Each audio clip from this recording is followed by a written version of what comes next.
So first I want to start off, am I a little loud? Sounds like loud. I want to tell you a story about Diane. I didn't get her permission to do this, so I hope this goes okay. But she told me that one day she was walking down the street here, and a little boy was coming down the street with a lawnmower, pushing a lawnmower.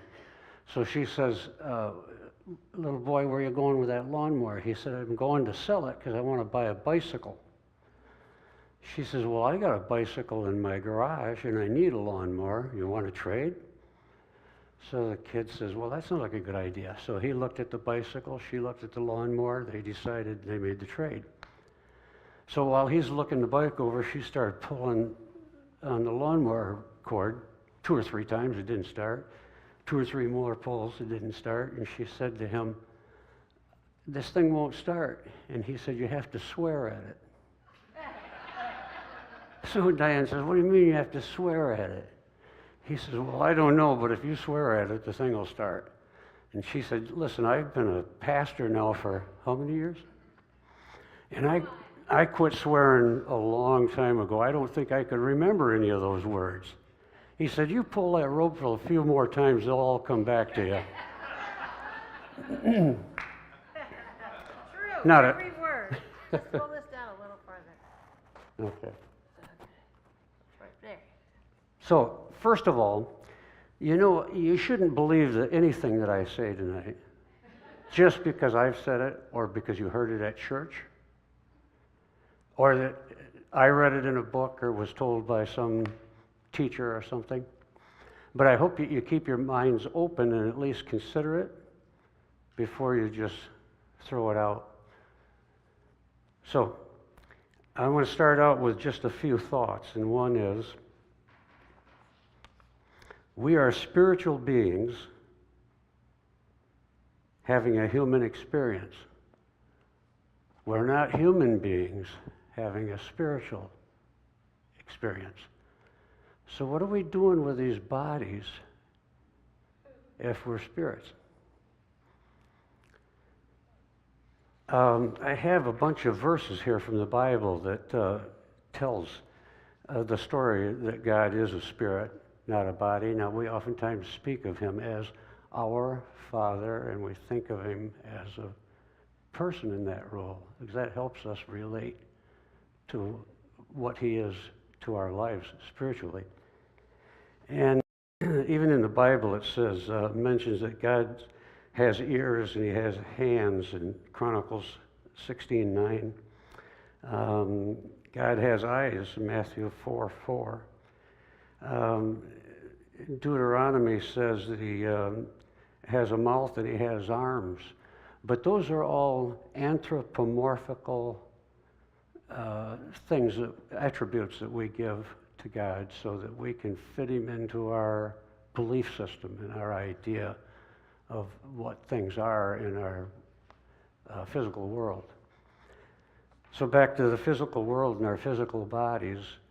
In the Course in Miracles and many teachings throughout history, all the way back to the first religions and thoughts about it, they have referred to our existence here as illusory or not real or kind of a shadowy thing.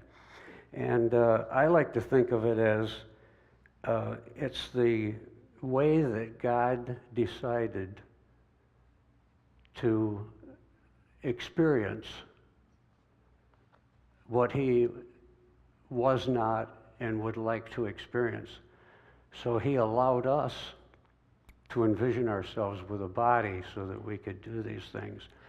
And actually, all of this, if you go into that teaching, it's all inside. There's nothing outside of you. Everything that we are, everything that we're doing, and all the things that we do in our lives is inside of us. It's not on the outside. And that's why we're not a body, we're a spirit. We're made in the image of God. If God is a spirit, then we are also. But we think of and we view ourselves as a body so that we can have the experiences that we want to have. Therefore, the body is neither spirit nor truth. It's simply the form that God decided to use to experience his creation.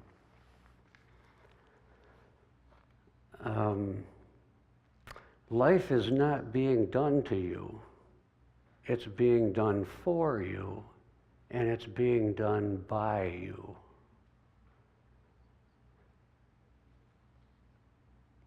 Not by your body, but by your higher self, your spirit, which is part of the Spirit of God. Reality is an experience projected on a field or screen of consciousness that's created by the mind, your higher self.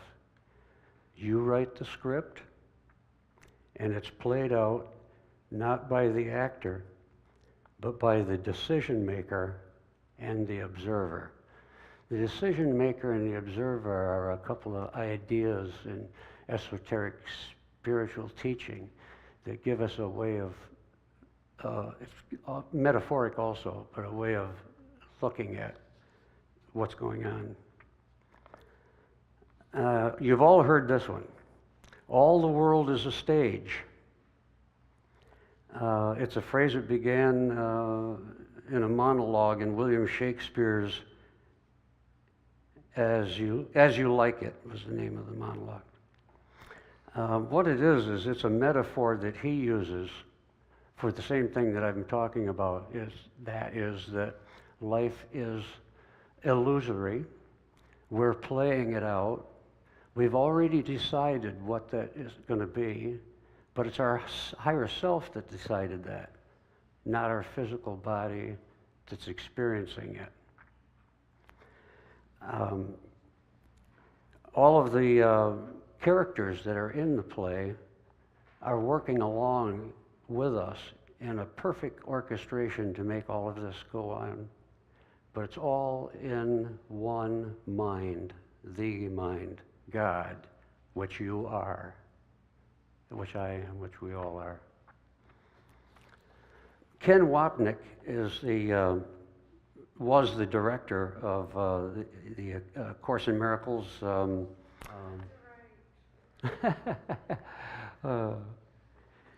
And as a director, he did a lot of teachings. He's credited with understanding A Course in Miracles better than the woman who actually wrote it, it was given to her through spiritual reading, reception, and she took it down in dictation. The Course in Miracles says it was dictated by Jesus. Whether you want to say that or not is up to you, and whether you want to believe it or not. Again, don't believe anything just because it's in the Course in Miracles or because I've talked about it, but think about that. Now, I want to tell you about my personal experience. Ken Wapnick says that a way to think about life and to view it and to learn from it without getting so involved in it. You ever watch a movie and you get so involved in the movie that you forget that you're sitting in the theater, you forget who you are, you're so wrapped up in it. That movie is the most real thing, and not until the lights come on and you think, oh yeah, that was a movie, I can stop crying now, or I can stop laughing now. It was just a movie. Well, what he suggests to us in one of his teachings is that while you go through life, if you can practice this, you visualize yourself sitting in a theater, or like this church is with all the pews. All of the seats are empty except you are sitting there, Jesus is sitting next to you. And up on the stage is life, your life going on. You're the main character. All of the other characters are interacting with you, and you are sitting back just watching that. While that's happening, you have the opportunity to ask Jesus or the Holy Spirit, why do you think I'm doing that again? Look at crazy Gerry. He's been doing this for how many years, and he just can't get his mind wrapped around it. You can get a little advice from him. the object of this is to separate yourself from what's going on enough so that you can be objective about it and realize also that it is not real. The experience is real, but the people, the events, the chairs, and all of this stuff is not. It's made up by our minds. While you're doing that, and if you practice that, you'll soon be able to view all of life like that. You can just watch it go on and accept it as the now, as Eckhart Tolle would call it. It's the now, not the past, not the future. What's important is now. And you can also realize that those people are not really hurting you because you're spirit, you're not a body. It can't hurt you. You'll live forever. You are as immortal as God is because you're made in His image and you're part of Him. He's incomplete without you. So it goes hand in hand. In Florida, I live in a community, it's a 55 and above community of retirees. There are snowbirds that go back and forth. They're there for 4 to 6 months out of the year. And then there are the people that live there the year round. They think that that's their world and we're just interfering in it a little bit. They run the board of directors, they make the decisions, they've got a good old boys club and you have to go along with blah, blah, blah. Anyway, they've got egos the size of a school bus. Some of you have heard me talk about this before. What's that? Not that I'm judging, no, exactly. And that's one of the things that this being the observer helps you do, is not judge it, just accept it for what it is.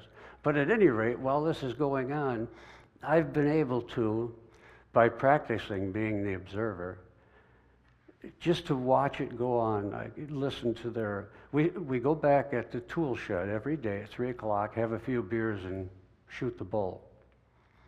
The bigotry, the hate, the indecency, the stuff that goes on there is just amazing in these big egos. Not that I don't have an ego, I have one also. I spent 45 of my 70 years building it up, and I've spent the last 5 trying to tear it back down. But anyway, then you can sit there and you can watch and you can just smile at it when it's going on and just accept it for what it is, not judge it, not let it create negative emotions in you. You don't have to try to get back at them. You don't have to be one-upmanship. If they say something that hurts you, you can just kind of chuckle it off and say, well, that's the movie, that's the show that we're watching, that's what's going on. So what it does for you is it gives you a way to surrender to the Holy Spirit who's next to you, or to Jesus, or to God, the way you want to do that, and accept life as it is, not as you would like it to be. You can stop now trying to control your life, trying to create your life, trying to make things happen. Just sit back and watch it. Enjoy the fun parts, accept the parts that are not so much fun. Don't judge it, just surrender it. It gives you the greatest inner peace, and I'm probably not, now that I've cut this, I'm going to be ending early. I hope that doesn't bother any of you. I'll stop talking pretty quick. Anyway, I hope I've been able to explain this and to describe it to you in a good way. There's a video that I thought about running. It's only the part of it that Ken Wapnick does. And the part that describes what we're talking about, or what I'm talking about, is only 6 minutes long. You can find it on YouTube. I think it is, All the World is a Stage, I think, by Ken Wapnick. Foundation for A Course in Miracles is what I was looking for earlier. So, thank you for your time. And